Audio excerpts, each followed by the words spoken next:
We got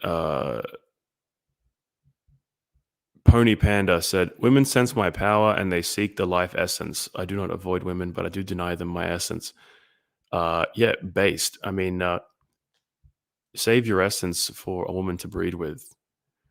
Find a good,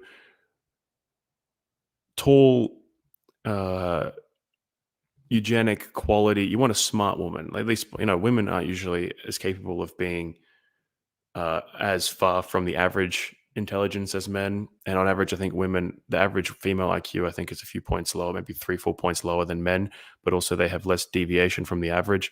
So if you can find a woman that's over 115 IQ, that's really good because that's carrying really strong genetics for intelligence. If you find a woman that's over 5'8", that's really good. That's coding for genetics that produces men that are well over 6 foot, or 6 foot plus. So you want to find good eugenic quality woman, a woman who, uh, is cool with racism, is cool, who isn't like some, uh, you know, doesn't watch those trans shows on Netflix or something, isn't down with the gays, doesn't have any gay friends, that isn't, you know, doesn't dress like a slut or whatever. Find a good woman and then breed, make white babies. That's really what you should be doing with your sexuality, not jerking off to porn, not banging sluts, and definitely not banging Asians. Um, Flame says, when is the Joel and Blair MMA series featuring Tim Lutz happening? Um, Lutz or Lutz? Sorry, Tim. I don't remember exactly if it's Lutz or Lutz. Um, yeah, no, I thought it would be cool actually to do. I don't think it would be Joel and Blair because I don't think Blair is like super into MMA. But I thought it would be cool to create like an MMA show or podcast or something. Like maybe after there's a big, UFC main event or something. But from like obviously with like a bunch of pro white guys, we could discuss the fights or whatever. Because a lot of people in the movement are MMA fans. It's the number one sport to watch, and combat sports the number one sport to participate in for people in the movement. So and myself, I love combat sports particularly. MMA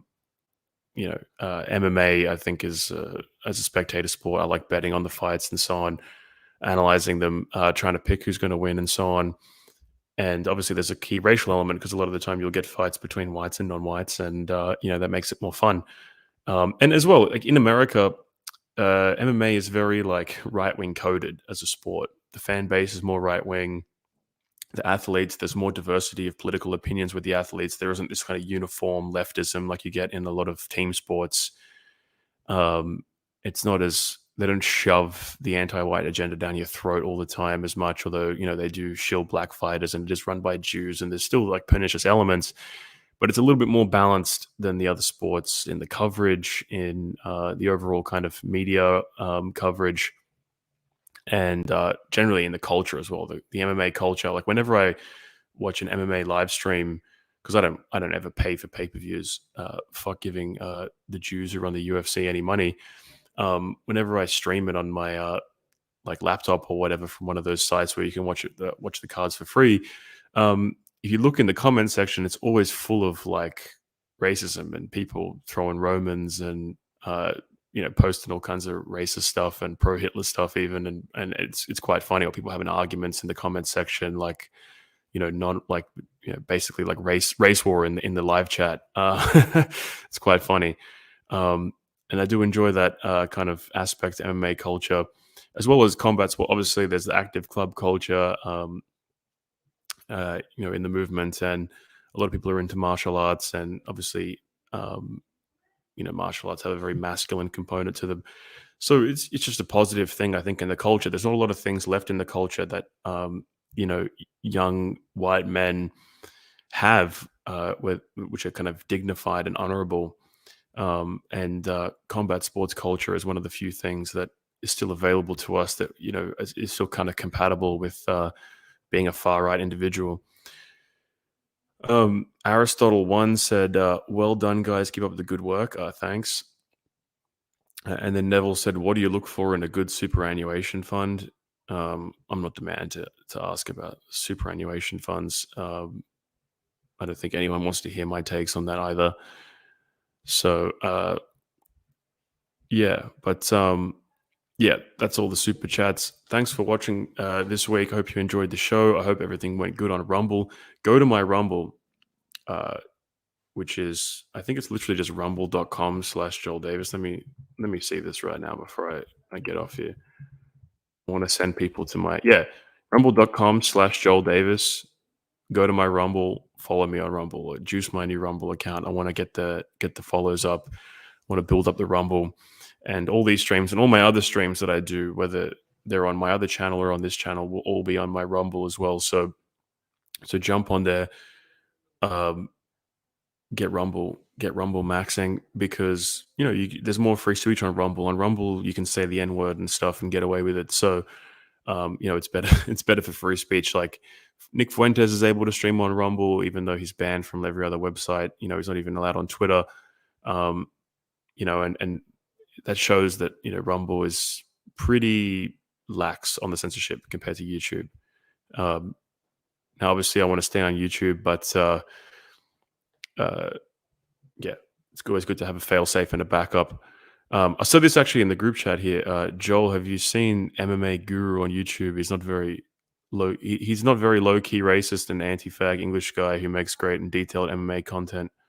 Not a fully ideological al guy or anything, but he's quite based. Um, yeah, actually, I do watch a lot of his videos. Actually, I listen to them when I'm at work because, as I said, I'm a pretty big fan of the UFC, and he kind of talks about all the kind of main happenings or whatever, fights coming up or fights that just happened or whatever. I do enjoy his content. He has a nice personality, and yeah, he's obviously kind of right wing. He isn't like full on white nationalist or anything, but he's obviously kind of pro white to an extent. You can tell, um, and so that's cool. There is a lot of people like that in the MMA scene that are now. One guy you should follow, a YouTuber called Red Pill MMA. I actually interacted with him a little bit on Twitter. He's pretty solid, and he does a lot of. He's an Irish guy. He does a lot of videos, kind of analyzing um, media narratives around the UFC and breaking it down from a right wing perspective. And yeah, he makes really good videos, and I enjoy his videos as well. Um, there's a lot of random YouTubers like that I see popping up that are obviously kind of right wing guys that are discussing UFC, MMA type stuff, and that kind of right wing fan culture I think is something we should encourage, because to be a political movement um, you need to have a cultural component. It can't just be just spurging about politics 24/7. You got to have cultural aspects, whether it be music, whether it be sports, whatever it is. Um, religion. You got to have a kind of comprehensive series of cultural markers for your worldview, because that's how you draw people in. So, people come along to traditional Catholic mass. There's a bunch of guys there who are white nationalists. They hang out with them after mass. All of a sudden, they start having conversations. They can get red pilled, or people get into the UFC and they start watching UFC content on YouTube, or people talking about the UFC on YouTube or something. And a bunch of them are right wing, and that filters them into right wing politics, right, and into pro white politics. Um, you got to have these kind of cultural pipelines. People get into music, and they get into certain uh, they get into Pantera, and they see Pantera concerts where Phil Anselmo is ranting about how white men, you need to look at yourself in the mirror every morning and be proud of being a white man, and um, you know, sick of this anti-white kind of messaging from all these black hip hop groups. White people need to be proud of themselves and stand for themselves, and so on. And like that would have red pilled a bunch of Pantera fans who initially just came to the music because it's kind of this chargy, cool, groove metal, thrash metal, whatever. Um, it's got this kind of aggressive masculine tone, but the guitarist, he's got like a Dixie flag on the guitar, Dimebag, and then Phil Anselmo is giving white power speeches at the concerts, and people kind of would have got red pilled into white identity, like kind of a white identitarian position through those experiences. So that stuff can be very valuable, and I think it's important. But yeah, uh, that's probably enough for the show today. Again, hope you guys enjoyed it, and yeah, thanks for watching, and we'll be back next week. at probably the same time. But sometimes we can't make Thursday nights work, and we end up going live on a Friday night or something. So it's important to follow us on social media so that you can always keep up to date with if we have to do the stream on a different night, or if Blair often gets interviewed by other podcasts, or I do collaborations with other people or whatever. So follow us on Telegram.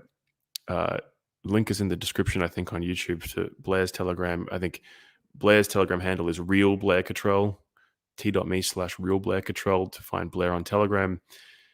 And if you want to find all my social media links, so that'd be Telegram, Twitter, all the different places where my videos go up, ways you can donate to me, my Substack, which will be going live soon with regular articles or whatever, go to bio.link/Joel Davis.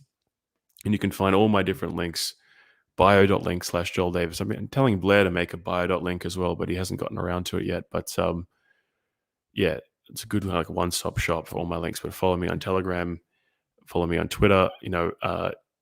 Telegram, I'm posting more kind of content, which is things that come up in the news, or good. If I see a good article that I think people should be reading, I'll post some quotes from it and then post a link to the article. Or if I see an interesting kind of graph or factoid or whatever, I throw it up. So you get that kind of content on Telegram. My Telegram is more curated for fundamental messaging and good kind of raw materials for our guys. And you can participate in the group chat and everything there or whatever. And then my Twitter, it's more like trying to come up with like hot takes, because Twitter's more about hot takes, ideological hot takes or current event hot takes, rather than more fully fleshed out thoughts. Because obviously, a tweet is only so long. And it's different. Like Twitter, it's more fun trying to like ratio people, going after whether they be other like conservative or whatever influencers, or politicians or famous people saying leftist stuff or whatever. It's just fun. That's what's fun about Twitter, is like going after, get into arguments and trying to ratio all these different people outside of our scene. Whereas Telegram is more talking to our own people and having a kind of consistent messaging for, someone who's kind of on our side. So yeah, it's always different. I almost never post. Sometimes, occasionally, I'll post a tweet in my Telegram or something, but almost always I try to keep both platforms different so that you get a different experience on both. So follow me on both. But yeah, thanks for listening. I'm actually going to end the stream now, so I'll see you guys next week.